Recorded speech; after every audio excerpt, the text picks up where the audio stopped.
Si queremos ir al cielo, necesitamos una transformación total. La necesitamos individual y como iglesia. Y ha llegado el tiempo para hablar de estas cosas, porque se nos dice que el testimonio directo va a causar el zarandeo.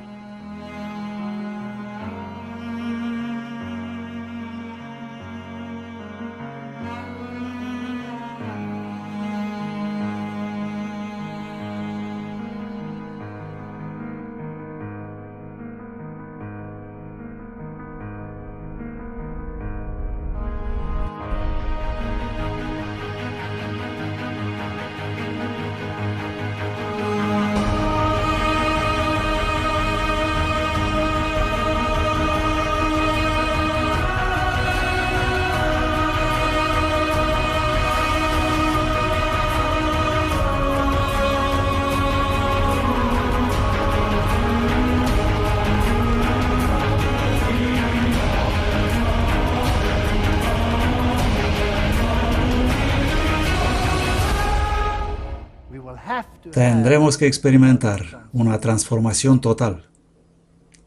Ageo, un llamado a santificación. La conferencia de hoy será sobre el profeta Ageo y con otros componentes adjuntos. Lo he titulado Un llamado a santificación. Hay un par de lecciones aquí que podemos aprender de estos profetas. Nuestro texto guía, Romanos 12:2, y no os conforméis a este mundo, mas transformaos por la renovación de vuestra mente, para que comprobéis cuál es la buena y aceptable y perfecta voluntad de Dios.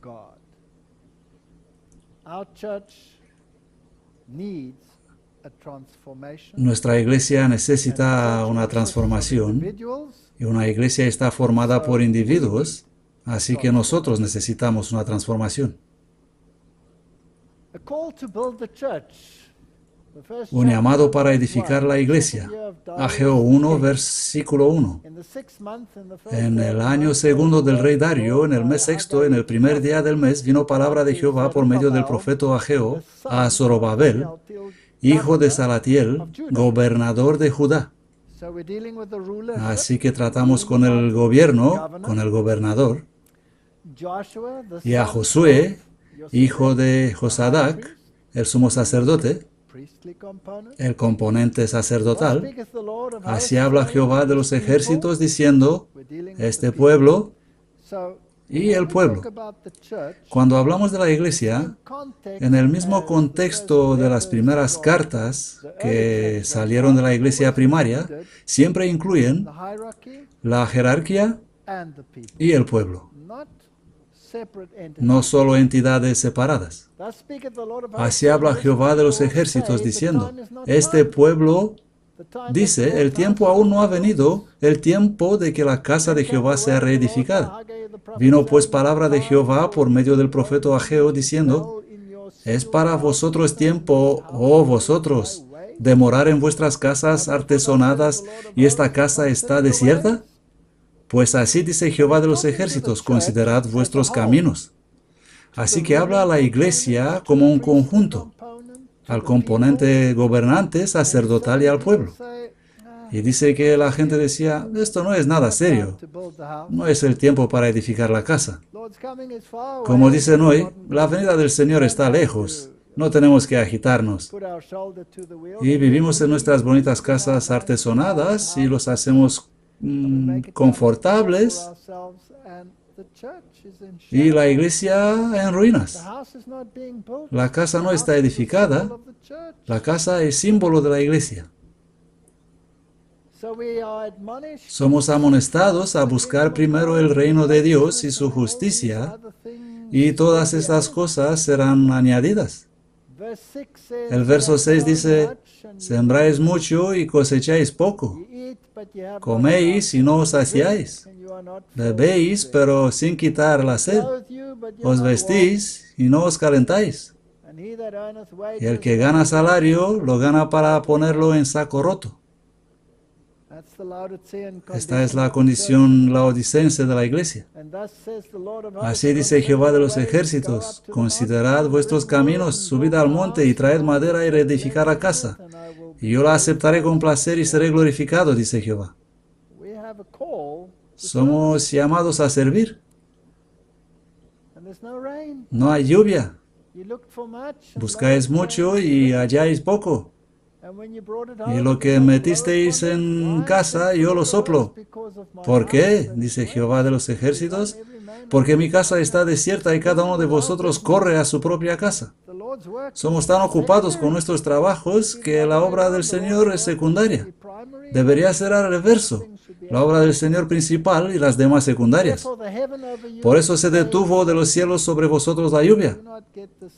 No recibimos ese derramamiento del Espíritu Santo porque no somos serios. Y la tierra detuvo sus frutos. Y llamé la sequía sobre esta tierra y sobre los montes y sobre el trigo y sobre el vino y sobre el aceite y sobre todo lo que la tierra produce y sobre los hombres y sobre el ganado y sobre todo trabajo de manos. Y aún así nos despertamos. Vamos a mirar un poco el aspecto de quién debe construir. El verso 12 dice, y notad que tenemos los mismos grupos: Zorobabel, Josué, todo el resto. Es una iglesia completa. Hoy hay una tendencia muy grande de dividirla en componentes, donde uno gobierna a los demás. La iglesia de Dios no es así. Es un conjunto. Del pueblo obedecieron la voz de Jehová su Dios y las palabras del profeta Ageo, como lo había enviado Jehová, el Dios de ellos. Y temió el pueblo delante de Jehová.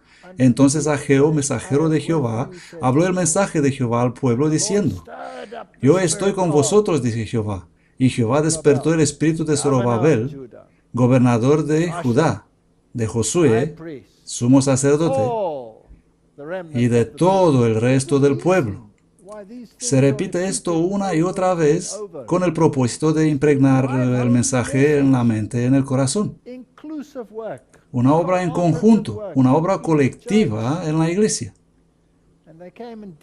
Y vinieron y trabajaron en la casa de Jehová de los ejércitos, su Dios, en el día 24 del sexto mes, en el segundo año del rey Dario. Todos estos profetas vivieron al mismo tiempo y hablamos de cómo edificaron la estructura de la casa de Dios. Vosotros sois el templo del Dios viviente, dice la Biblia. También tenemos que mirar la actitud de los constructores y mirar las relaciones interpersonales en la iglesia.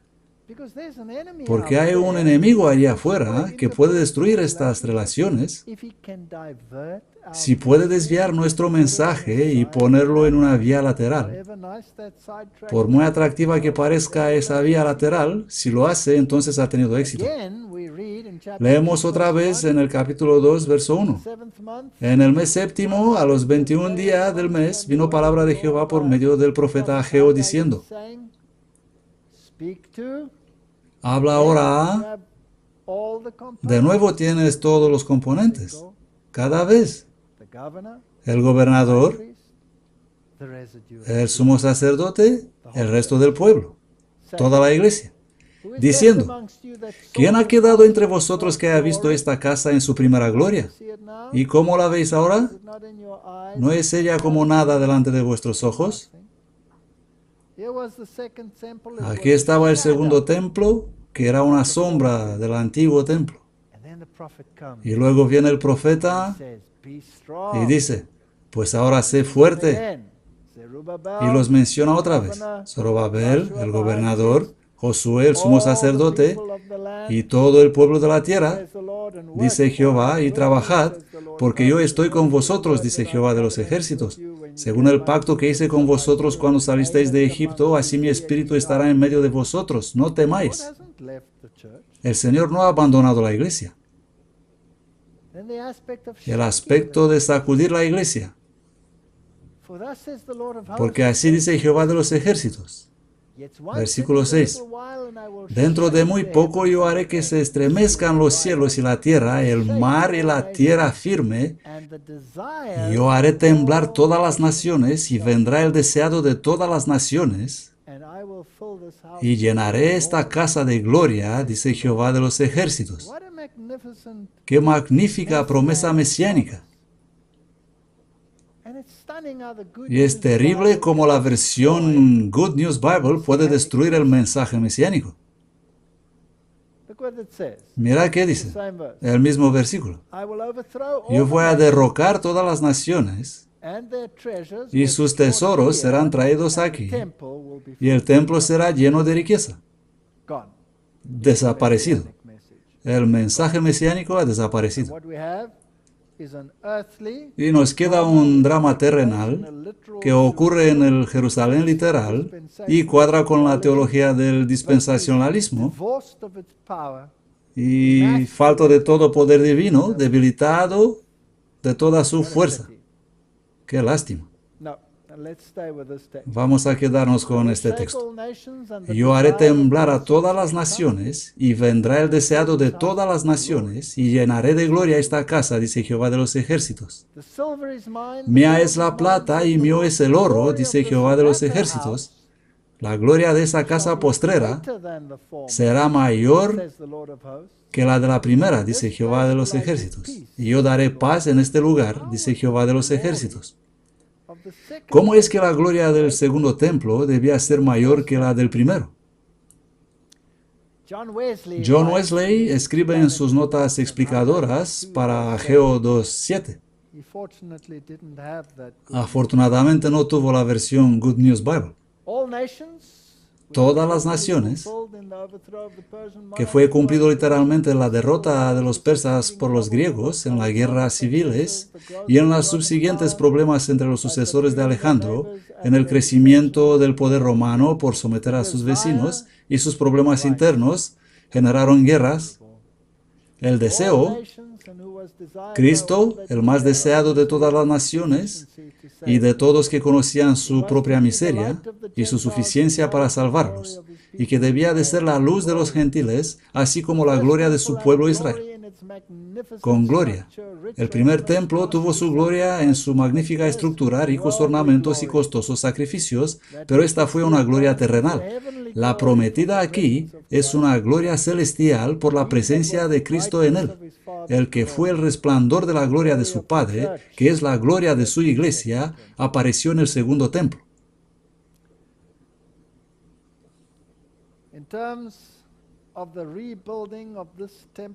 Respecto a la reconstrucción de este templo iglesia, sí habrá un zarandeo, pero Cristo estuvo en este segundo templo y estará en medio de nosotros también. Es una promesa. Leemos en el deseado, el que trate de aplacar su sed en la fuente de este mundo va a beber solo para volver a tener sed. Por todas partes hay hombres que no están satisfechos. Anhelan algo que supla la necesidad del alma. Un solo ser puede satisfacer esta necesidad. Lo que el mundo necesita, el deseado de todas las gentes, es Cristo. No oro y plata en el templo. La gracia divina que Él solo puede impartir es como agua viva que purifica, refrigera y vigoriza el alma. Aquí es otra cita donde ella habla sobre Ageo 2. Este templo fue el edificio más espléndido que este mundo haya visto, refiriéndose al templo de Salomón, el primer templo. No obstante, el Señor declaró por boca del profeta Ageo respecto al segundo templo: la gloria de esta casa postrera será mayor que la de la primera. Yo haré temblar a todas las naciones, y vendrá el deseado de todas las naciones, y llenaré de gloria esta casa, dice Jehová de los ejércitos. Después de la destrucción del templo por Nabucodonosor, ese fue reconstruido unos 500 años antes del nacimiento de Cristo, por un pueblo que tras un largo cautiverio había vuelto a un país asolado y casi desierto. Había entonces entre ellos algunos hombres ancianos que habían visto la gloria del templo de Salomón y que lloraban al ver la construcción del nuevo templo que debía ser tan inferior al anterior. El sentimiento que dominaba es fielmente descrito por el profeta. ¿quién ha quedado entre vosotros que haya visto esta casa en su primer gloria? ¿Y cómo la veis ahora? ¿No es ella como nada delante de vuestros ojos? Ageo 2:3. Entonces fue dada la promesa de que la gloria del segundo templo sería mayor que la del primero. Pero el segundo templo no igualó al primero en magnificencia, ni fue santificado por las señales visibles de la presencia divina que pertenecieron al primer templo. No hubo manifestación del poder sobrenatural para marcar su dedicación, ni fuego del cielo, ni nada. Ninguna nube de gloria se vio llenando el nuevo edificado santuario. No hubo fuego del cielo. La Shekinah ya no permanecía allí. El arca del pacto ya había desaparecido, escondida en alguna cueva por los sacerdotes. Ni el propiciatorio ni las tablas de la ley no habían de encontrarse dentro. Ninguna voz del cielo se dejaba oír para revelar la voluntad del Señor al sacerdote que preguntaba por ella. Era solo una sombra del primer templo. El deseado de todas las naciones había realmente venido a su templo cuando el hombre de Nazaret enseñó y sanó en las sagradas cortes. Por la presencia de Cristo y solo por ella, la gloria del segundo templo superó la del primero. Si nosotros queremos imitar la gloria del segundo templo, tenemos que invitar a Cristo en medio de nosotros. Y el único modo para invitarle en nuestros corazones es permitirle entrar, abrirle la puerta. Cristo en vosotros, la esperanza de gloria. Esa es la santificación. La justificación es nosotros siendo en Cristo. Es Cristo cubriéndonos con su justicia. Pero la santificación es Cristo en nosotros, la esperanza de gloria. Así como Cristo honró el segundo templo aquí, lo mismo debe honrar nuestra iglesia. Y para poder hacer eso, debe honrar primero el templo individual, porque nosotros somos piedras vivas edificadas en el templo. Pero Israel tuvo en poco el profetizado don del cielo, con el humilde maestro que salió aquel día por la puerta de oro. La gloria había abandonado el templo para siempre. Así se cumplieron las palabras del Señor. Mirad, se os va a dejar desierta vuestra casa. Y otra cita de gran controversia: la gloria de esta casa postrera será mayor que la de la primera. Y haré temblar a todas las naciones, y vendrá el deseado de todas las naciones. Llenaré de gloria esta casa, dice Jehová de los ejércitos. Al segundo templo no le fue conferido el honor de ser cubierto con la nube de la gloria de Jehová, sino con la presencia real de uno en quien habitaba corporalmente la plenitud de la divinidad, que era Dios mismo manifestado en carne. El deseado de todas las naciones había realmente venido a su templo cuando el hombre de Nazaret enseñó y sanó en las sagradas cortes. La necesidad del mundo, el deseado de todas las naciones, es Cristo. La gracia divina que únicamente Él puede impartir es como el agua viva, purificando, refrescando y vigorizando el alma.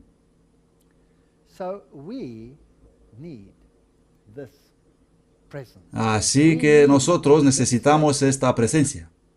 Necesitamos esta santificación.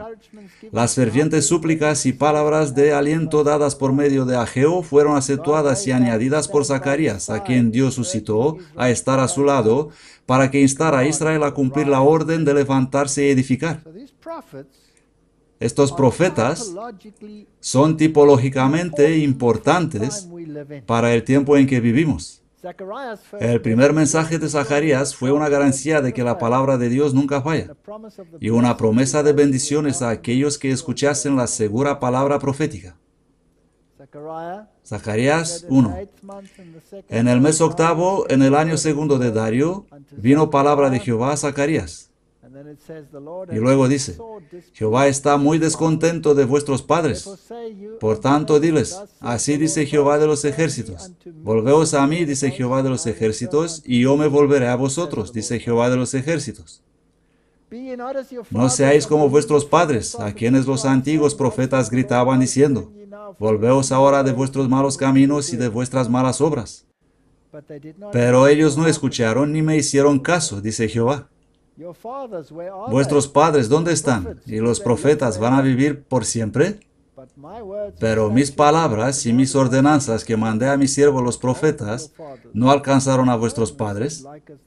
Por eso se volvieron ellos y dijeron, así como Jehová de los ejércitos pensó hacer con nosotros conforme a nuestros caminos y conforme a nuestras obras, así ha hecho con nosotros. Y a pesar de eso, nosotros tenemos la promesa mediante Zacarías. Por tanto, así dice Jehová, yo me he vuelto a Jerusalén con misericordia. En ella será edificada mi casa, dice Jehová de los ejércitos. Y el cordel será tendido sobre Jerusalén. Clama también y di, así dice Jehová de los ejércitos, aún han de rebosar mis ciudades de prosperidad, y aún consolará Jehová a Sión, y aún elegirá a Jerusalén. Así que no tenemos que desesperar debido a la condición de la iglesia, pero tenemos que responder al llamado a la santificación. Rodeados como estaban por pueblos hostiles, los israelitas avanzaron por la fe en respuesta al llamamiento de los mensajes de Dios y trabajaron diligentemente para reedificar el templo en ruinas. Era un trabajo que requería una firme confianza en Dios. Mientras el pueblo hacía su parte y obtenía una renovación de la gracia de Dios en su corazón y en su vida, un mensaje tras otro les fue dado por medio de Ageo y Zacarías, con la garantía de que su fe sería ricamente recompensada. Nosotros vivimos en los tiempos antitípicos. Nuestro Salvador ha de reconocerse con mayor claridad. Estamos tan involucrados en doctrina porque la doctrina es muy importante y te muestra el camino correcto. Y Pablo escribía a sus amigos y les decía, prestad atención a la doctrina. Así que la doctrina no es algo sin importancia, pero la doctrina no nos salva. Nuestro Salvador ha de reconocerse con mayor claridad. En muchos casos, hemos puesto la doctrina encima de la salvación en Cristo y reconocido como la plena suficiencia de su iglesia. Únicamente Él puede perfeccionar la fe de su pueblo.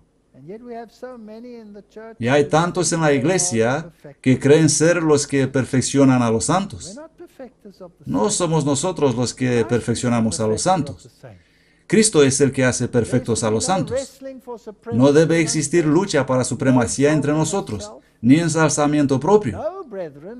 No, hermanos, vamos a ensalzar a Cristo y recogeremos una rica cosecha. Y yo, si fuere levantado de la tierra, a todos atraeré a mí. Ensalzadle, luego exaltad al Santo. Proclamadle el deseado de todas las naciones, el distinguido entre 10,000.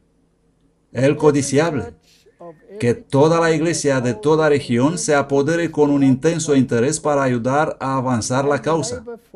Y mientras que trabajáis para vuestra localidad, orad por la prosperidad general y la edificación de la iglesia en todo el campo de la enorme cosecha. Necesitamos menos luchas en la iglesia y necesitamos más armonía en la iglesia. Es difícil ser santo. La santificación es obra de una vida. Es un proceso de crecimiento. Primero aparecen las hojas y al final salen los frutos. El día 24 del 9º mes, en el segundo año de Dario, vino palabra de Jehová por medio del profeta Ageo, diciendo, así dice Jehová de los ejércitos, pregunta ahora a los sacerdotes acerca de la ley, diciendo, si llevare alguno las carnes santificadas Notad las palabras con atención, son importantes para la iglesia, porque este es otro problema. Esta noche hablo sobre un problema totalmente distinto. Si alguien lleva carne santificada en la falda de su vestido, y con la falda toca pan, o guiso, o vino, o aceite, o cualquier otro alimento, ¿será santificado? Y respondieron los sacerdotes y dijeron, no. Y dijo Ageo, si un inmundo a causa de cuerpo muerto tocare alguna cosa de estas, ¿será inmunda? Y los sacerdotes respondieron y dijeron, sí, será inmunda. ¿Qué es más fácil? ¿Hacer algo limpio o impío? Hacerlo limpio. Y respondió Ageo y dijo, así es este pueblo, y así es esta nación delante de mí, dice Jehová. Y así es toda obra de sus manos. Y todo lo que aquí ofrecen es inmundo. Esto es bastante condenador. He titulado esta sección Fruto. El verso 15 dice, ahora os ruego considerad esto en vuestro corazón desde este día en adelante, antes que pongáis piedra sobre piedra en el templo de Jehová. ¿Desde qué fueron aquellos días, cuando uno venía al montón de 20 medidas y había solo 10, y cuando venía al lagar para sacar 50 cántaros del lagar y había solo 20? Esto simplemente no vale para continuar. Os herí con viento solano y con tizoncillo y con granizo en toda obra de vuestras manos, mas no volvisteis a mí, dice Jehová. Considerad ahora desde este día en adelante, desde el día 24 del 9º mes, desde el día que se echó el cimiento del templo de Jehová, consideradlo. ¿Todavía está la semilla en el granero? Si bien la vid, la higuera, el granado y el árbol de olivo no han florecido todavía, más de este día os daré bendición. No hay nada preparado. Si ponemos el hombro a trabajar, tendremos bendición. Las naciones serán sacudidas y el pueblo liberado. Y vino otra palabra de Jehová a Ageo el día 24 del mes diciendo, habla a Zorobabel el gobernador. Yo haré temblar los cielos y la tierra, y derrocaré el trono de los reinos, y destruiré la fuerza de los reinos de las naciones. Derrocaré los carros con sus conductores, y vendrán abajo los caballos, y los que en ellos montan, cada cual por la espada de su hermano. Una profecía sobre los tiempos del fin. En aquel día, dice Jehová de los ejércitos, te tomaré, oh Zorobabel, siervo mío, hijo de Salatiel, dice Jehová, y te pondré como anillo de sellar, porque yo te he elegido, dice Jehová de los ejércitos. Así que esta iglesia va a tener éxito, pero no incondicionalmente. ¿Y qué acuerdo tiene el templo de Dios con los ídolos? Porque vosotros sois el templo de Dios viviente, dice 2 Corintios 6:16. Como Dios dijo, habitaré y andaré entre ellos, y seré su Dios, y ellos serán mi pueblo. Esta es la promesa. Por lo cual salid de en medio de ellos. Esta es la condición. Si queremos ser representantes de Dios y resistir en los últimos días, separaos, y no toquéis cosa impura, y yo os recibiré. Es fácil corromper la iglesia. No es tan fácil traer la santidad en la iglesia. Y seré para vosotros padre, y vosotros seréis para mí hijos e hijas, dice el Señor Todopoderoso. No hay diferencias entre el Antiguo y el Nuevo Testamento. El mismo Dios gobierna. Efesios dice en 2:19, así que ya no sois extranjeros ni forasteros, sino conciudadanos de los santos y de la familia de Dios, edificados sobre el fundamento de los apóstoles y profetas, Cristo Jesús mismo siendo la piedra angular. Así que el templo que estamos edificando es la iglesia, en quien todo el edificio bien coordinado va creciendo para ser un templo santo en el Señor, en quien también vosotros sois juntamente edificados para morada de Dios en el Espíritu. Este es el antitipo. Esta iglesia nuestra es el antitipo. Y cuando tratamos sobre esa santificación, cómo traer el deseado de todas las gentes en la iglesia, que consta en piedras vivientes, individuales, nosotros, entonces hay llamado a la puerta, la Odisea, y cada individuo debe abrir la puerta para permitir que el proceso de santificación, Cristo en vosotros, pueda actuar. Así que tenemos que aprender algunas lecciones sobre cómo llegar a esto. Y la manera de hacerlo es mirar cómo algunos en la Biblia están presentados consiguiendo la santificación. La oración de Daniel.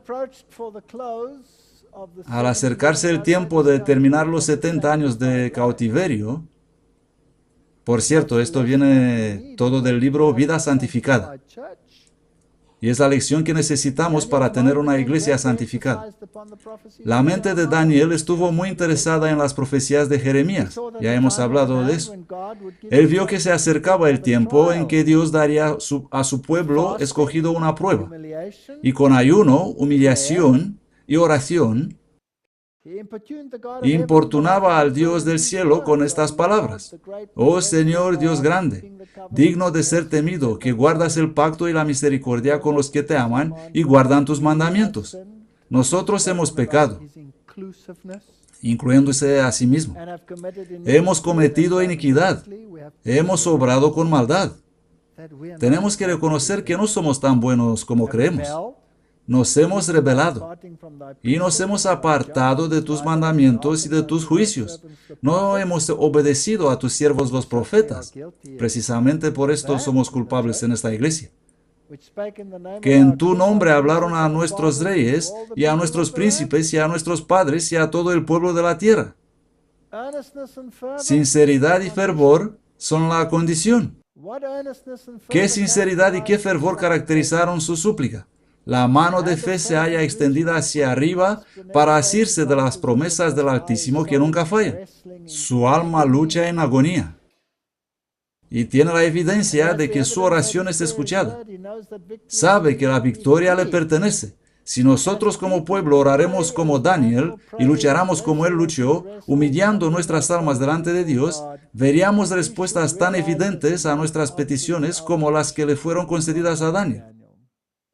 Oíd cómo presenta su caso ante la corte celestial. Inclina, oh Dios mío, tu oído y oye.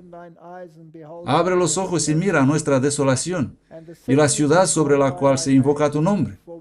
¿Por qué no presentamos nuestras súplicas ante ti confiados en nuestras justicias, sino en tus grandes misericordias? Hay tanta gente en la iglesia que creen que son justos y quieren transmitir esa justicia a todos los demás. Y este es igual de divisivo como el gran libertinaje que tenemos en la iglesia. Señor, escucha. Señor, perdona. Señor, atiende y obra. No tardes más por ti mismo, Dios mío, pues tu nombre se invoca sobre tu ciudad y sobre tu pueblo. Mientras se eleva la oración de Daniel, el ángel Gabriel viene volando desde las cortes del cielo para decirle que sus peticiones han sido escuchadas y contestadas. Nosotros necesitamos eso. Los que pretenden ser santificados, mientras no tienen deseo de investigar las Escrituras o de luchar con Dios en oración por una comprensión más clara de la verdad bíblica, no saben lo que es la verdadera santificación. Esto es muy importante. Creo que debemos estudiar de nuevo, refrescar el estudio de la palabra de Dios. Hay tantas capas, pero nosotros nos contentamos con recitar un verso aquí y otro allá, sin poder poner toda la historia en conjunto. Necesitamos buscar sabiduría a Dios. En la ocasión que acaba de describirse, el ángel Gabriel impartió a Daniel toda la instrucción que él podía recibir entonces. Pero unos años más adelante, él pidió a Dios más. Necesito más. ¿Hacemos nosotros lo mismo? Entramos en la iglesia y recibimos toda la información que podemos manejar en este momento y nos quedamos satisfechos por el resto de nuestra vida con esa información. Eso es como sentarse para una comida y decir, bueno, esta fue una buena comida, ya no necesito comer los siguientes 20 años. Y alzando mis ojos, miré, y he aquí un varón vestido de lino y ceñido sus lomos de oro fino de Ufaz, y su cuerpo era como el berilo, y su rostro parecía un relámpago. Esto es increíble, lo que le pasó a Daniel aquí. Él pedía a Dios en oración ferviente, y Dios le envió un ángel, y le dio toda la información que era capaz de comprender en aquel momento. Y pocos años después, él necesitaba más, y luchaba con los mismos temas, y sentía que no era suficiente. Nosotros vivimos al fin del tiempo. ¿Tenemos suficiente para sostenernos? Y mirad lo que hace Dios. No envía a ningún ángel. ¿Qué pasa? Cristo mismo. Cristo mismo. Esta es la misma visión que encontramos en la revelación escrita por Juan. El mismo procedimiento, la misma lucha con Dios, estando ahí en la isla de Patmos, exiliado, luchando con Dios, y lo encontró. Y Dios le llamó el muy amado, y Daniel fue el muy amado. Y así vino Jesús, y sus brazos y sus pies como de color de bronce bruñido, y el sonido de sus palabras como el estruendo de una multitud. Si quieres tener una experiencia con Dios, no abandones después de tener una experiencia con ángeles. Esta descripción es similar a la que fue dada por Juan cuando Cristo se le reveló en la isla de Patmos. Las grandes verdades reveladas por la palabra del Redentor son para aquellos que buscan la verdad como a los tesoros escondidos. Deberíamos ser el pueblo del libro, no el pueblo de letargía, no el pueblo de la oración contemplativa y todo tipo de cosas irrelevantes. No hay salvación por contorsión. Daniel era un hombre de edad. Su vida había transcurrido entre las fascinaciones de una corte pagana y su mente estaba fatigada con los asuntos de un gran imperio. Sin embargo, él se aparta de todas estas cosas para afligir su alma delante de Dios y buscar un conocimiento de los propósitos del Altísimo. Y en respuestas a sus súplicas, se le envía luz de las cortes del cielo destinada a aquellos que vivieran en los días finales. Totalmente desinteresado, no solo para Daniel. La luz es dada a un solo hombre para el fin del tiempo. ¿Con qué fervor, pues, deberíamos buscar a Dios? Para que Él nos abra nuestro entendimiento para comprender las verdades que nos fueron traídas del cielo. Necesitamos un cambio de corazón. La iglesia necesita verdadera santificación, pero nosotros individualmente necesitamos verdadera santificación. Daniel era un siervo devoto del Altísimo. Su larga vida estuvo llena de nobles hechos de servicio para su maestro. Su pureza de carácter y su inalterable fidelidad son igualadas únicamente por su humildad de corazón y su contrición delante de Dios. Repetimos, la vida de Daniel es una ilustración inspirada de verdadera santificación. Ahora vamos a Juan. Lecciones de la vida de Juan. El carácter de Juan. El apóstol Juan fue distinguido por sobre sus hermanos como el discípulo a quien amaba Jesús. Aquí tenemos que andar con cuidado. Jesús no juega al favorito. Él ama a todos. Aunque no era en el más mínimo grado cobarde, débil o vacilante en carácter, poseía una disposición amable y un corazón cálido y amoroso. El afecto del Salvador por el discípulo amado fue retribuido con toda la fuerza de su ardiente devoción. Juan se asió de Cristo como la vid se adhiere al imponente pilar. Por causa de su maestro, él hizo frente con valentía a los peligros de la sala del juicio y se quedó cerca de la cruz. Y antes las noticias de que Jesús había resucitado, se apresuró a ir al sepulcro, ganando en su celo aún al impetuoso Pedro. El amor de Juan por su maestro no era una mera amistad humana, sino que era el amor de un pecador arrepentido que sentía que había sido redimido por la preciosa sangre de Cristo. Este es el primer paso en santificación. No soy tan bueno. Su religión era práctica. Razonaba que el amor a Dios debía manifestarse en el amor a sus hijos. Se lo oyó reiteradamente diciendo: queridos, si Dios así nos ha amado a nosotros, también nosotros debemos amarnos unos a otros. Por esto hay una conferencia llamada Amor Fraternal, la número 11. Estas son lecciones duras y, como ya hemos dicho, es fácil amar la verdad, pero es difícil amar a los hermanos. Tenemos que llegar a ser nuevas criaturas por la gracia. Lecciones de indecible valor por la Iglesia cristiana han sido dadas mediante Juan. Juan tenía por naturaleza serios defectos de carácter. Este es un gran ejemplo para nosotros y para la Iglesia. Nuestra Iglesia tiene grandes defectos de carácter y los individuos dentro de la Iglesia tienen grandes defectos de carácter. Él era orgulloso, ambicioso y ligero para resentirse por el desaire y la injuria.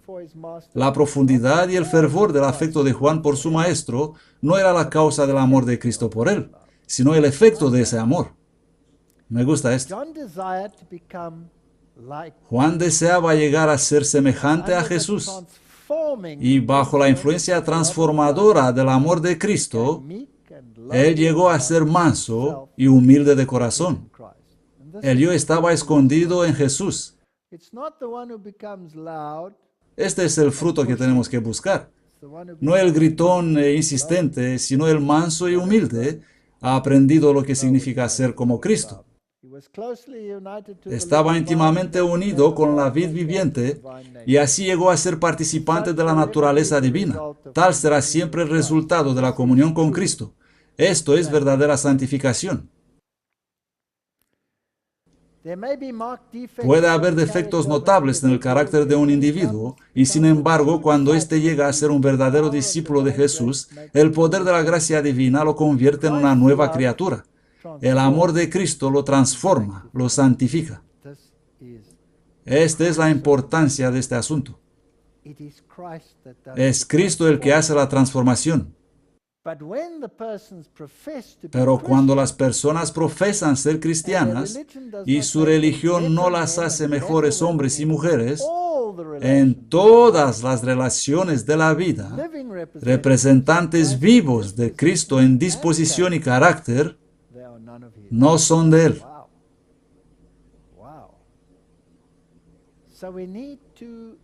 En realidad necesitamos cambiar. Como he dicho ya, es fácil cambiar el comportamiento, pero no es tan fácil cambiar el corazón. De hecho, para nosotros es imposible. Únicamente Cristo nos puede transformar para tener en verdad un corazón nuevo. Lecciones para edificar el carácter. En una oportunidad, Juan estaba empeñado en una disputa con varios de sus hermanos sobre cuál de ellos sería considerado el más grande. ¿Quién es el mejor pianista de la iglesia? ¿Quién es mejor que el otro? ¿Quién hace eso y lo otro? ¿Quién es el mejor evangelista o predicador o lo que sea en la iglesia? No tenían la intención de que sus palabras llegaran a oídos del maestro, pero Jesús leyó sus corazones y aprovechó la oportunidad para darles una lección de humildad. Entonces, sentándose, dijo: si alguno quiere ser el primero, él será el postrero de todos y el servidor de todos. Simplemente le dio la vuelta. ¿Sabéis que Satanás es el maestro de la inversión? Siempre pone el Evangelio de Cristo al revés. Así volvió esto también. No es importante tener algún predicador héroe, o pianista héroe, o cantante evangelista, o cualquier héroe. Solo existe un héroe en la iglesia. Y ese es Jesús, no hay otro. Los que poseen el Espíritu de Cristo no tendrán ambición de ocupar una posición por encima de sus hermanos.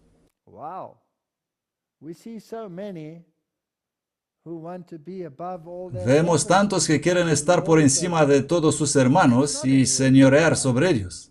Esto no entra en el orden de Cristo.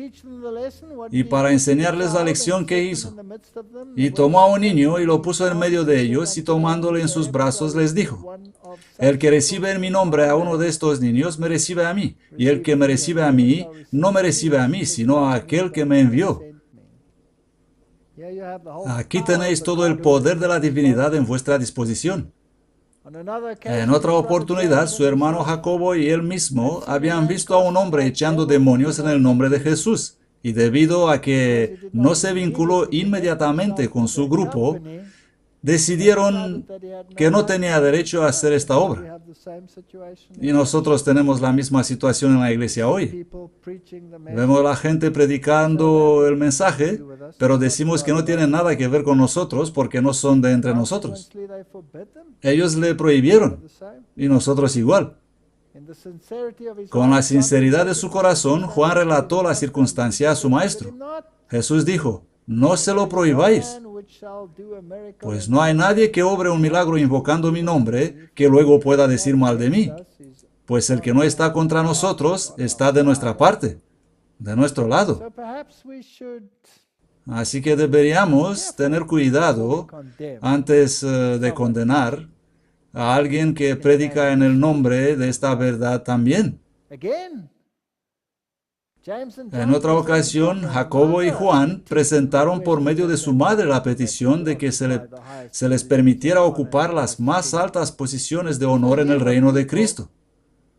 Pues aquí tenemos unas personas que eran cualquier cosa menos santificados, y mirad cómo han terminado. Pero Jesús les dijo: no sabéis lo que pedís. Cuán poco entendemos muchos de nosotros la verdadera importancia de nuestras oraciones.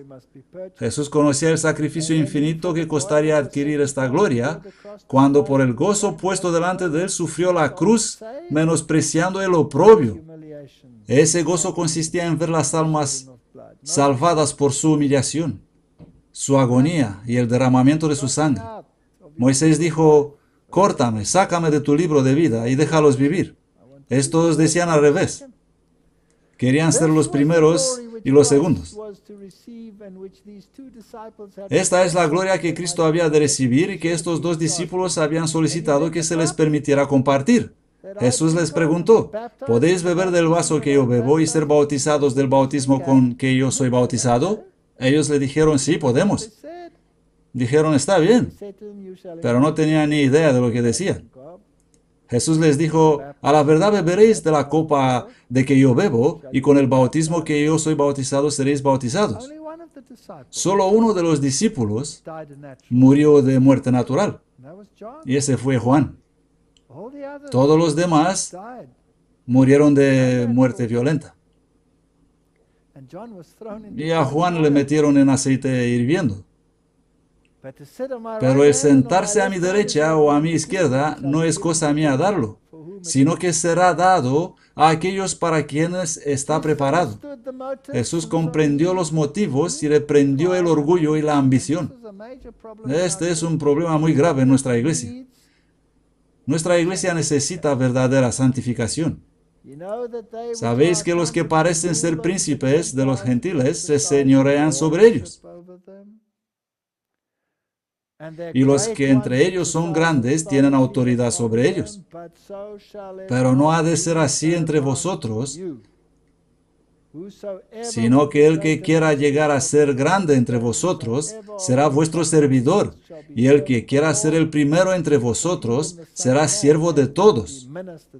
Porque aún el Hijo de Hombre no vino para ser servido, sino para servir y dar su vida en rescate para muchos. Dejemos de señorear unos sobre otros. Luego es el relato de Jesús cuando estuvo en la ciudad de los samaritanos, y los samaritanos dijeron, vete, no te queremos aquí. Esto indignó a los discípulos. Jesús nunca impuso su presencia a nadie, y los samaritanos perdieron la bendición. Pero los discípulos dijeron, Señor, pedimos fuego del cielo para consumirlos. Pero cuán frecuentemente nosotros, los que profesamos ser seguidores de Cristo, somos culpables de un descuido similar. Y también decimos, ahora no te necesitamos. Jacobo y Juan estaban especialmente excitados. Señor, ¿quieres que mandemos que descienda fuego del cielo? Refiriéndose a la destrucción de 2 capitanes sirios y sus compañías enviados para arrestar al profeta Elías. Pero Jesús dijo, vosotros no sabéis de qué espíritu sois, porque el Hijo del Hombre no ha venido para destruir las vidas de los hombres, sino para salvarlas. Juan y los otros discípulos estaban en una escuela en la cual Cristo era el maestro. Juan atesoraba cada lección y constantemente trataba de colocar su vida en armonía con el modelo divino. Estas lecciones nos son dirigidas a nosotros como individuos y como hermanos en la iglesia, así como a los primeros discípulos de Cristo. Tenemos que estudiar las vidas de estas personas para que veamos cómo han sido transformados de unas personas pomposas que querían condenar, castigar y al mismo tiempo elevarse en posiciones de autoridad.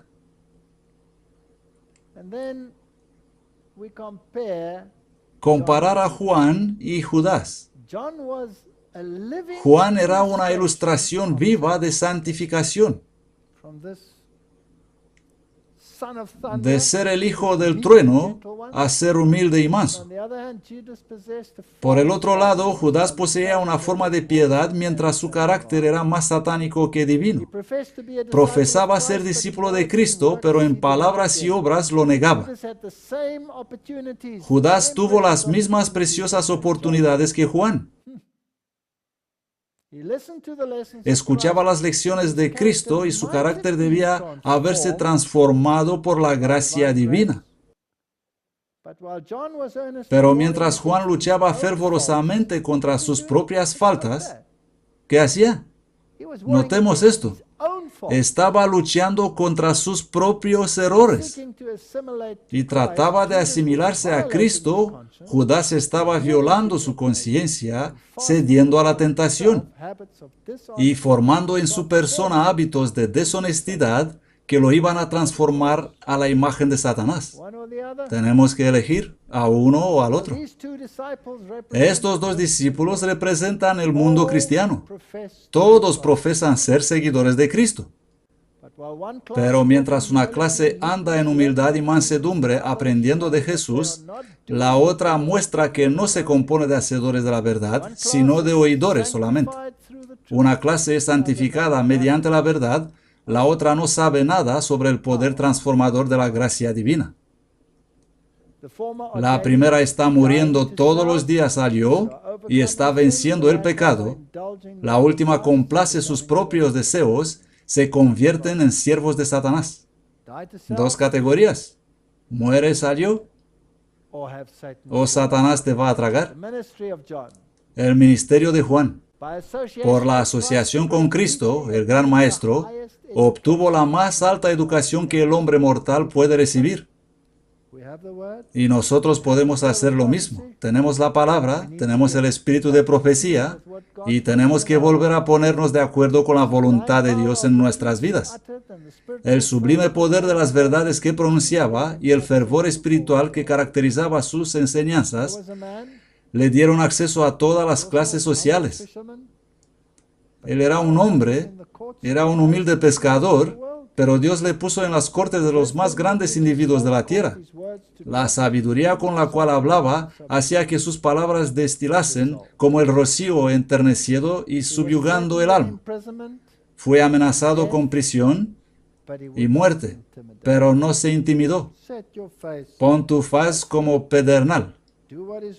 Haz lo que es justo y deja las consecuencias a Dios. Tengo otra política de vida que dice, si pongo un pie delante del otro, finalmente llegaré al destino.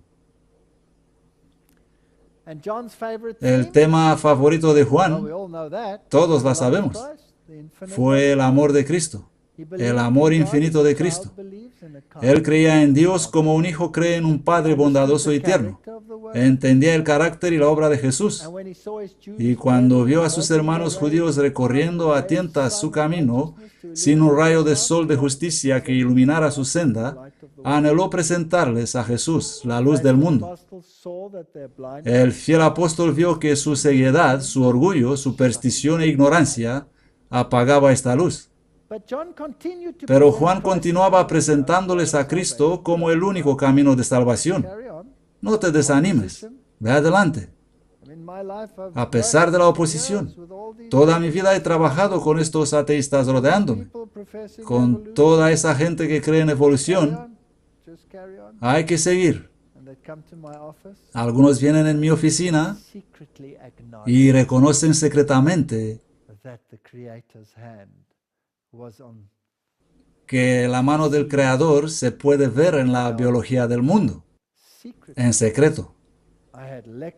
Conferenciares, profesores, décanos, científicos han venido a mí en secreto.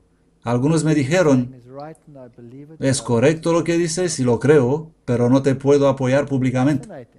Fascinante. Él fue entristecido debido a los errores ponzoñosos, como debería ser en nuestro caso.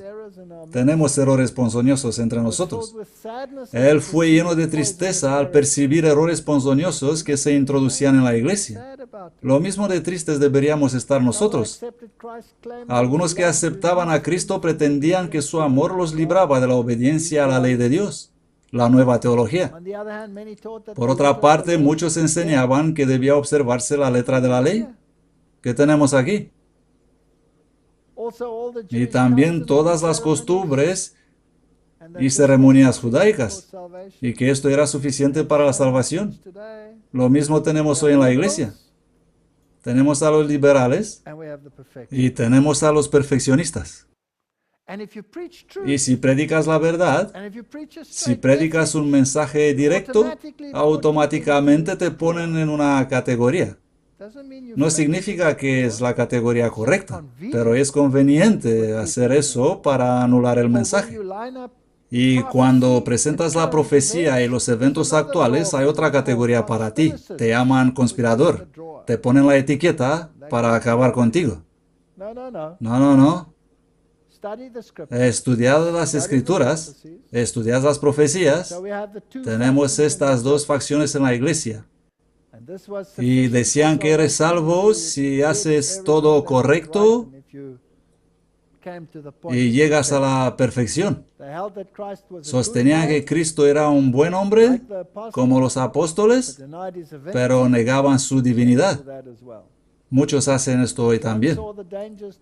Juan vio los peligros a que estaría expuesta la iglesia y recibía estas ideas y les hizo frente con rapidez y decisión. Debemos hacer lo mismo. Escribió a uno de los más honorables colaboradores del Evangelio, una mujer de buena reputación y extensa influencia, porque muchos engañadores han entrado en el mundo que no confiesan que Jesucristo ha venido en carne. Hay gente en nuestra iglesia que dicen que el catolicismo no enseña esto. que enseña que Jesús vino en carne. El catolicismo no enseña esto. No, no. Ellos lo enseñan en una forma exaltada, por encima de la humanidad. Él no vino hasta abajo de todo. No fue exactamente hombre. Tuvo un cuerpo casi humano, esotérico. ¿Y por qué no vino para ser exactamente hombre? María tuvo que ser exaltada para llegar a su alto nivel y fue hecha inmaculada.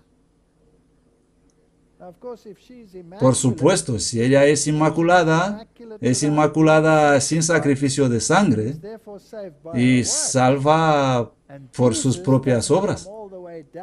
Y Jesús no vino para encontrar al hombre donde está.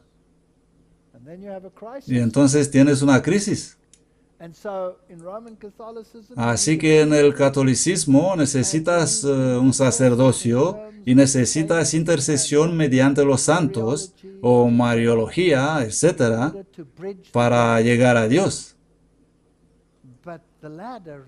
Pero conforme a la Biblia, la escalera viene hasta tocar la tierra.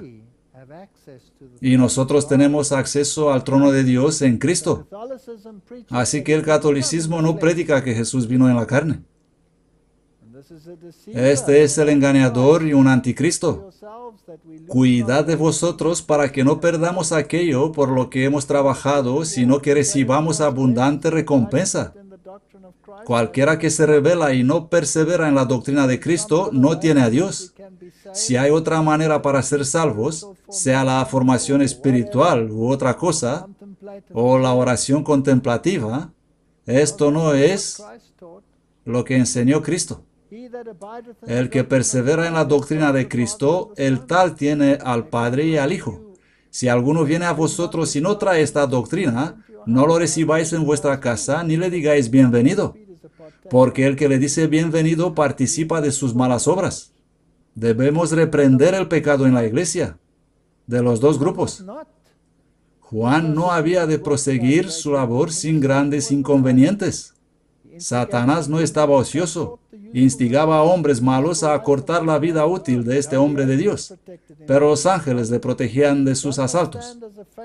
Juan había de permanecer como un fiel testigo de Cristo. La iglesia en su peligro necesitaba su testimonio. Mediante interpretaciones erróneas y falsedades, los emisarios de Satanás habían tratado de suscitar la oposición contra Juan y contra la doctrina de Cristo. Lo mismo pasa hoy. Juan hizo frente a estos errores con firmeza. Esto debe pasar hoy. Hoy en día existen males similares a aquellos que amenazaron la prosperidad de la iglesia primitiva, y las enseñanzas de los apóstoles sobre estos puntos deben ser claramente consideradas. Debes tener amor. Es el clamor que se escucha por doquiera, especialmente por parte de aquellos que profesan santificación. Pero el amor es demasiado pobre para cubrir el pecado inconfeso. Las enseñanzas de Juan son importantes para aquellos que viven en medio de los peligros de los últimos días. Él había estado íntimamente asociado con Cristo. Nos dirigimos hacia una teología basada en necesidades. ¿La tenemos en la iglesia? Sí. Es la teología de Rick Warren. Está por todas partes.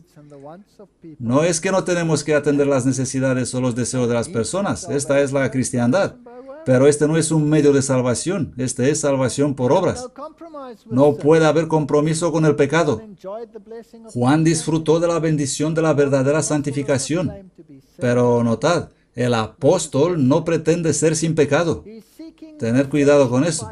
Él busca la perfección al andar en la luz del rostro de Dios. El que dice, yo lo conozco, y no guarda sus mandamientos, es un mentiroso y la verdad no está en él. Así que no dice que es perfecto y no se niega a obedecer. Pero hoy si afirmas que solo en Cristo puedes ser perfecto, te ponen en la categoría de no obedientes. Y si afirmas que hay que obedecer a Cristo, te ponen en la categoría de los legalistas. Algo va mal. Seguramente hay que tener un equilibrio entre estos dos conceptos. Aunque debemos amar las almas por las cuales Cristo murió y trabajar por su salvación, no debemos transigir con el pecado. Hay que amar al pecado por su nombre verdadero. Hay personas en la iglesia que dicen que no podemos guardar los mandamientos y tienen todo tipo de teorías que desarrollan, y si estás en otro grupo te explican cómo podemos guardar los mandamientos. La humildad de Juan. Al discípulo amado le fueron concedidos privilegios tan grandes que raramente conocieron otros mortales. Y sin embargo, se había asimilado tan estrechamente con el carácter de Cristo que el orgullo no encontró lugar en su corazón. Su humildad no consistía en una mera profesión. Era una gracia que lo cubría tan naturalmente como un vestido. Siempre trataba de esconder sus propios actos justos. Estos son puntos importantes.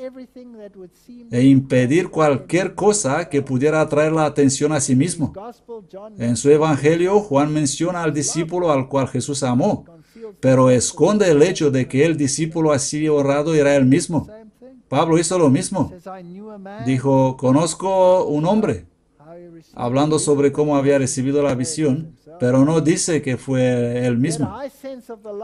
Tenía un alto concepto del amor que debe existir entre los hermanos naturales y los hermanos cristianos. Esos son los puntos para santificación. Y no os engañéis.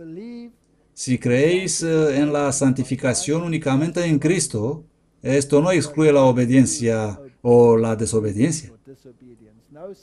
No hay santificación sin obediencia. Me he encontrado con muchos que pretenden vivir sin pecado. Yo también los he encontrado. Los tenemos en la iglesia por todas partes. Y muchos se erigen como instructores para los santos y hacen evangelismo. Incluso dicen que esta es la obra a la cual fueron llamados, a santificar a los santos. Decirles qué deben hacer para ser santificados.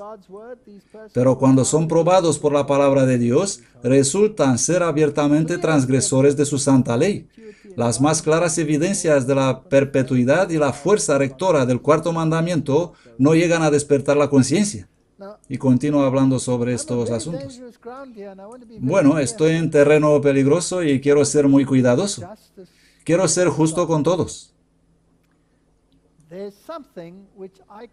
Hay algo que yo llamo dicotomía de la verdad. Y la dicotomía es algo que solo puede ser reconciliada en Cristo.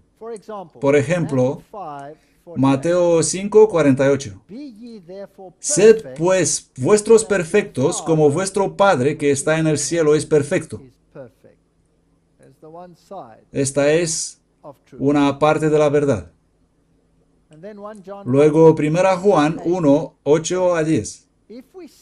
Si decimos que no tenemos pecado, nos engañamos a nosotros mismos, y la verdad no está en nosotros. Si confesamos nuestros pecados, Él es fiel y justo para perdonar nuestros pecados y limpiarnos de todas injusticias. Si decimos que no hemos pecado, le hacemos a Él mentiroso, y su palabra no está en nosotros. Esta es la otra parte del asunto.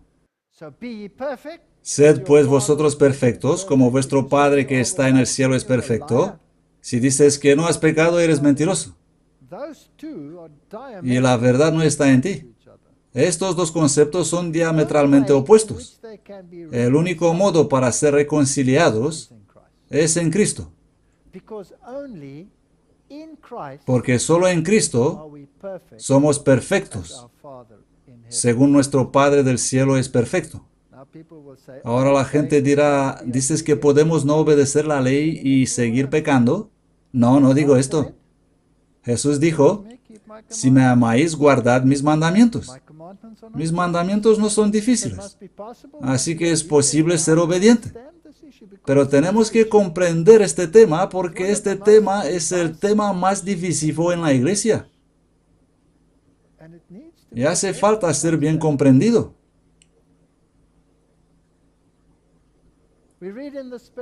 Leemos en el espíritu de profecía: sed cuidadosos, extremadamente cuidadosos, de cómo tratáis sobre la naturaleza humana de Cristo. No podéis presentarle delante de las personas como a un hombre con tendencias pecaminosas. Él es el segundo Adán.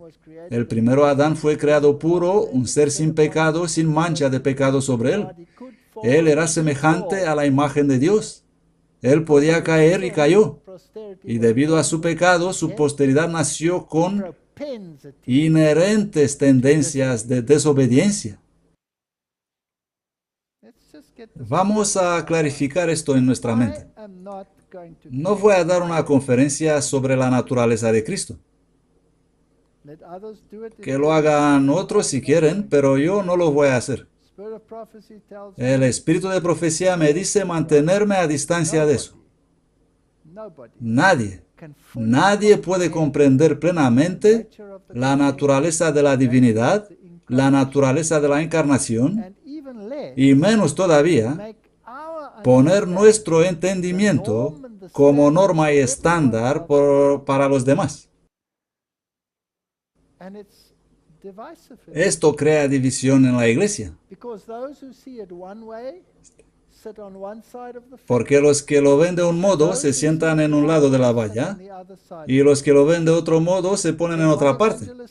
Luego un evangelista se levanta y elige un grupo y separa toda una mitad de la iglesia.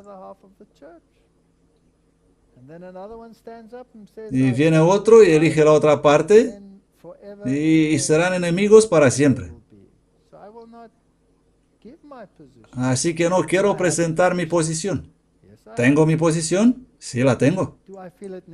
¿Siento la necesidad de hacerla pública? No, no siento eso. Porque siento que la justicia de Cristo es suficiente para cubrir el pecado. Pero explicar cómo exactamente obra esta justicia dentro de la divinidad y cómo transforma y cómo funciona en mi favor es algo que mi cerebrito no puede comprender. Sed cuidadosos, extremadamente cuidadosos, de cómo tratáis sobre la naturaleza humana de Cristo.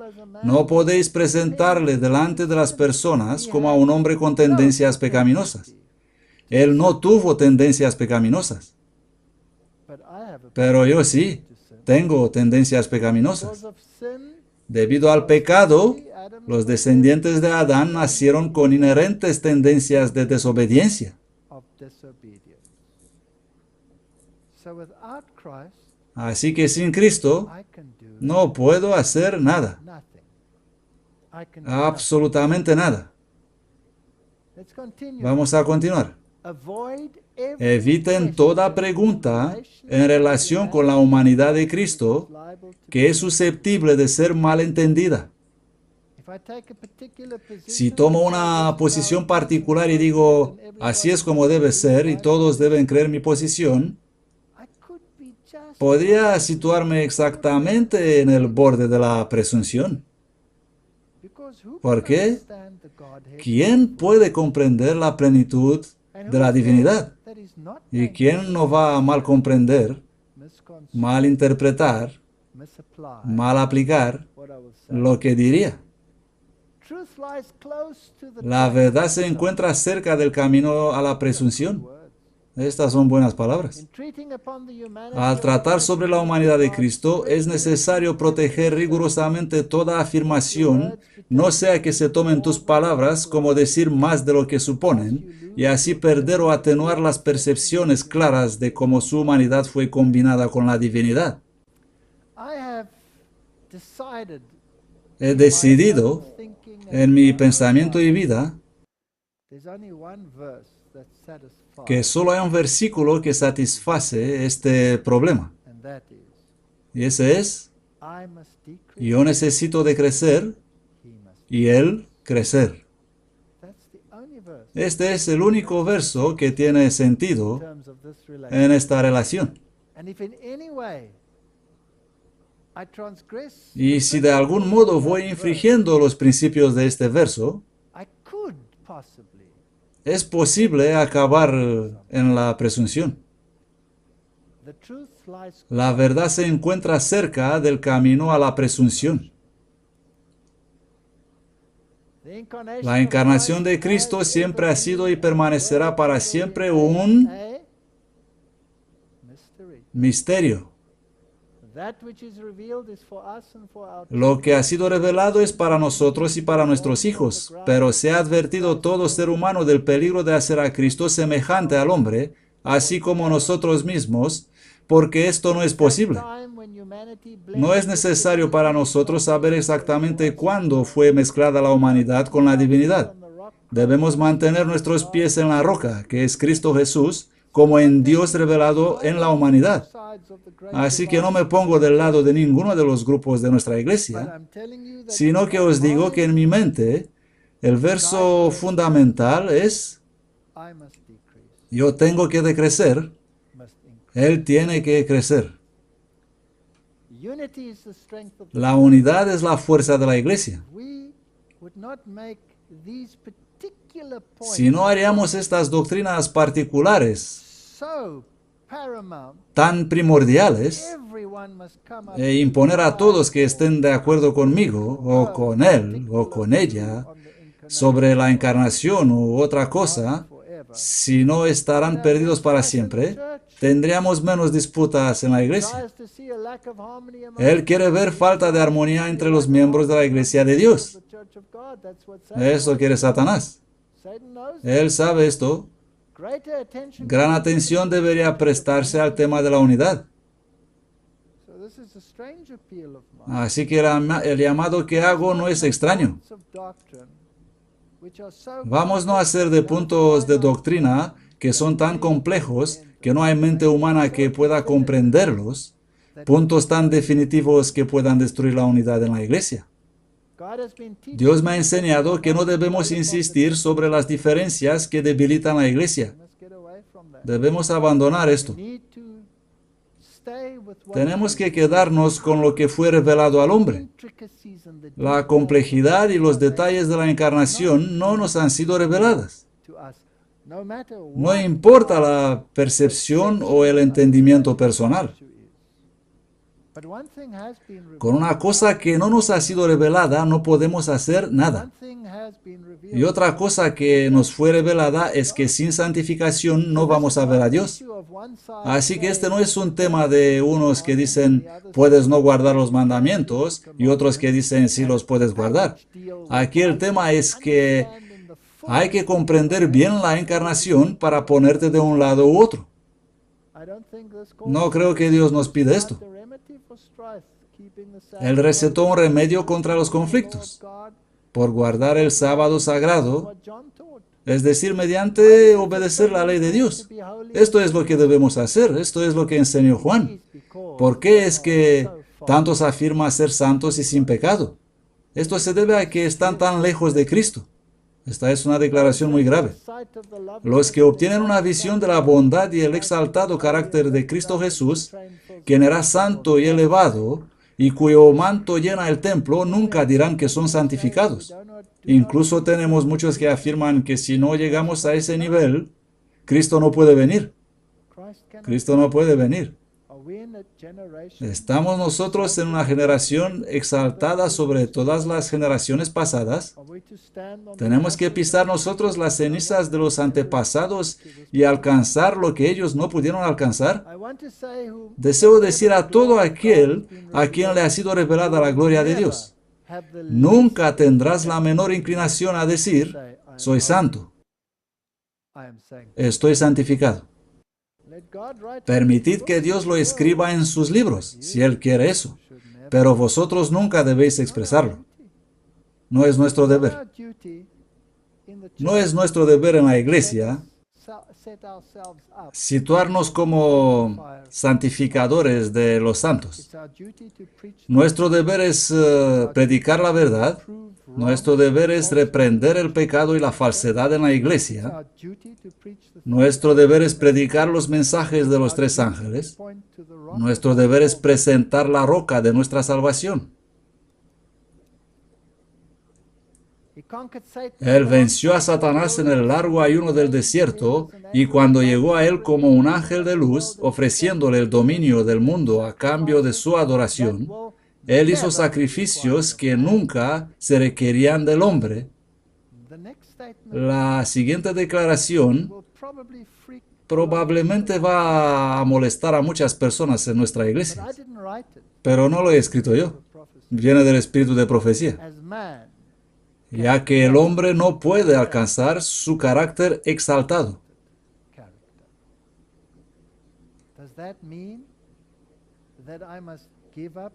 ¿Significa esto que tengo que renunciar al esfuerzo de hacer lo que es justo?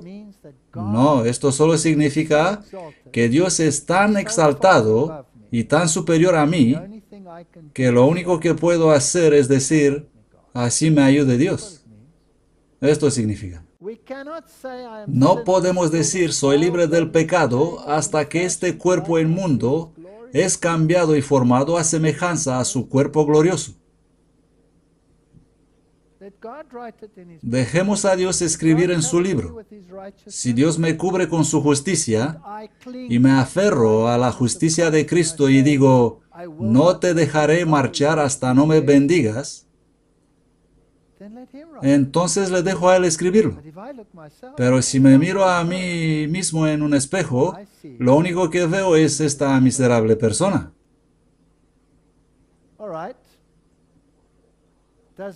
¿Significa esto que no tenemos que esforzarnos para perfección? ¿Porque no podemos alcanzar su exaltado carácter? Él obedeció cada jota y tilde de la ley para testificar ante los mundos no caídos, ante los santos ángeles, ante el mundo caído, que los que creen en Él, que lo aceptan a Él como su ofrenda por el pecado, que confían en Él como su Salvador personal, serán favorecidos por su justicia y hechos partícipes de su naturaleza divina. Él da testimonio de que a través de su justicia imputada, el alma creyente obedecerá los mandamientos de Dios. Así que podemos obedecer los mandamientos de Dios. ¿Pero cómo? En Cristo. Sin embargo, cuando leemos esto, no debemos olvidar que la apropiación de la justicia de Cristo no nos trae hasta el nivel de Cristo.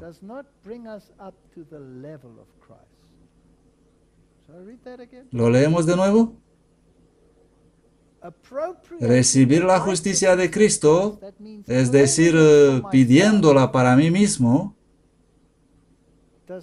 no me lleva a la superioridad de Cristo.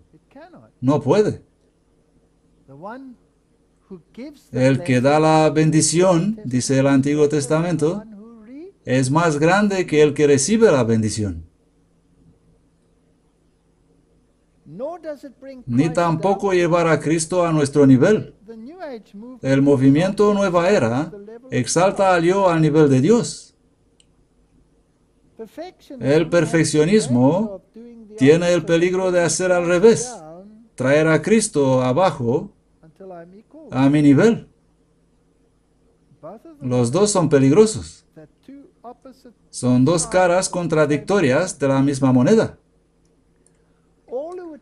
Todos los que quieran poseer el carácter cristiano perfecto deben llevar el yugo de Cristo. Si van a sentarse en los lugares celestiales con Cristo Jesús, deben aprender de Él mientras que estén en esta tierra.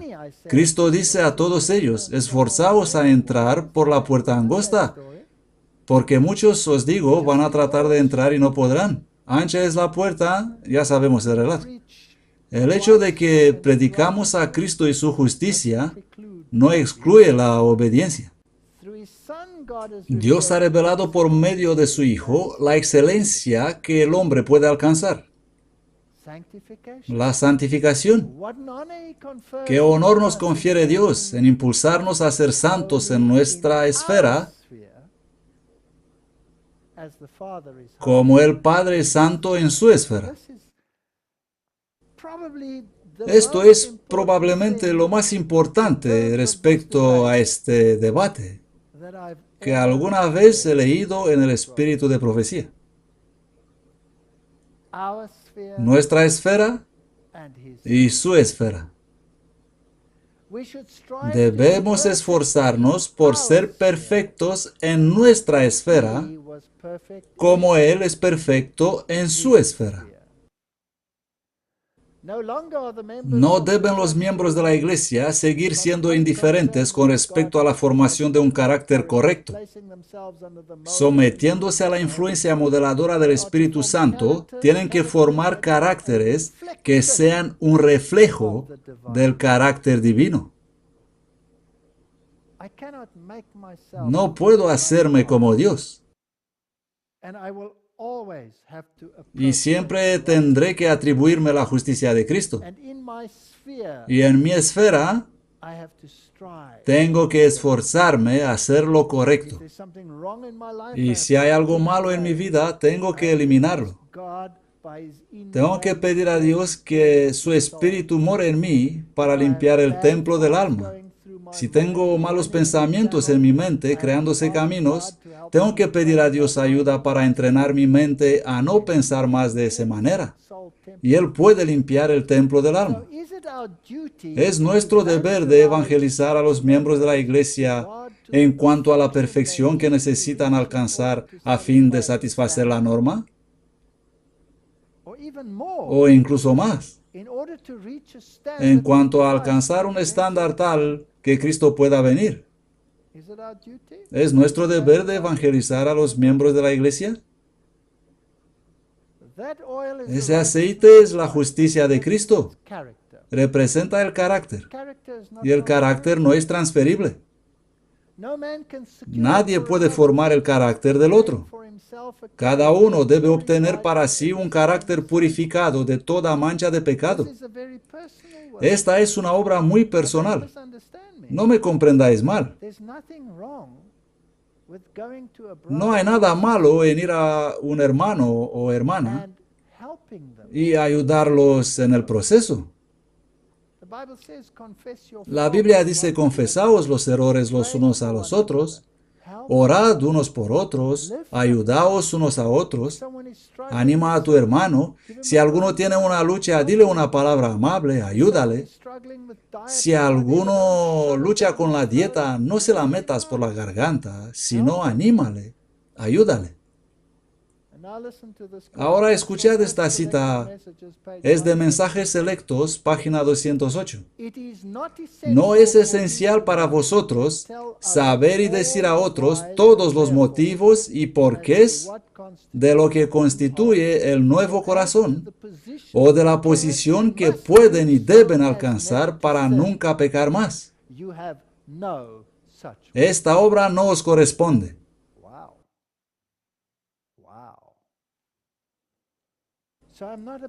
Así que no soy el perfeccionador de los santos. Predica el mensaje, haz lo correcto, sé un ejemplo, ayuda a los hermanos, ayuda a las hermanas, orad unos por otros, la ley de la bondad sea en vuestros labios, pero no tenemos que trabajar para perfeccionar a los santos.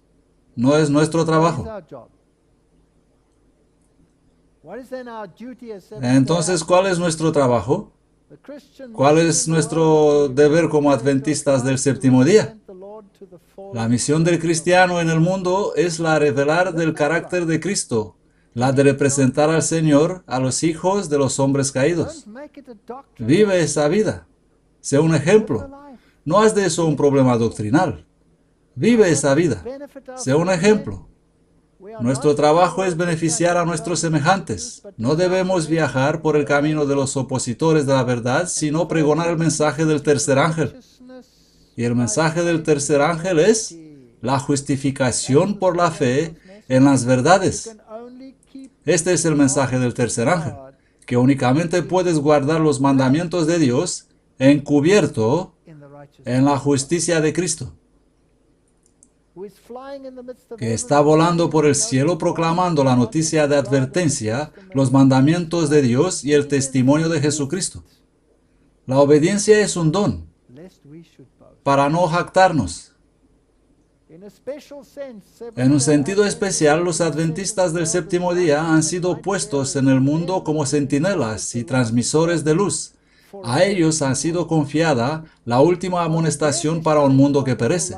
Sobre ellos está brillando maravillosa luz de la palabra de Dios. Se les ha dado la obra de más solemne importancia, la proclamación de los mensajes del primero, segundo y tercer ángel. Ahora noten con cuidado. No hay otra obra de tan grande importancia. No deben permitir nada más que pueda distraer su atención de esta obra. Este es nuestro trabajo. Tenemos nuestros órdenes de marcha. No necesitamos tantas disputas en la iglesia que nos separen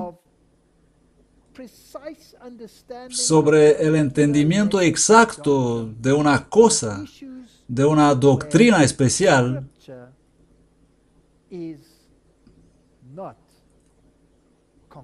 sobre la cual la Biblia no da explicaciones.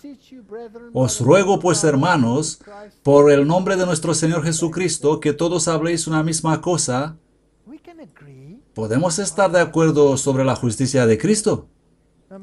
Sin importar a qué facción pertenecemos en la iglesia. Podemos estar de acuerdo que sin su justicia no podemos hacer nada. Podemos aceptar que la obediencia es el fruto de la justificación, que sin santificación nadie verá a Dios. Estos todos son puntos bíblicos. Y podemos estar de acuerdo en concentrarnos en predicar el último mensaje al mundo. Y así no tendremos estas disputas en la iglesia sobre quién es quién y quién no es el perfeccionador de los santos. Nosotros tenemos amigos en la iglesia, altos oficiales que comen carne. Son nuestros amigos. No los condenamos por lo que comen. No es una prueba de amistad si comen o no carne. ¿Estoy de acuerdo con lo que hacen? No. No estoy de acuerdo. ¿Sigo su ejemplo cuando estamos juntos? No. Pero esto no significa que no puedo tener la ley de la bondad en mis labios. No tenemos que hacer de eso algo primordial.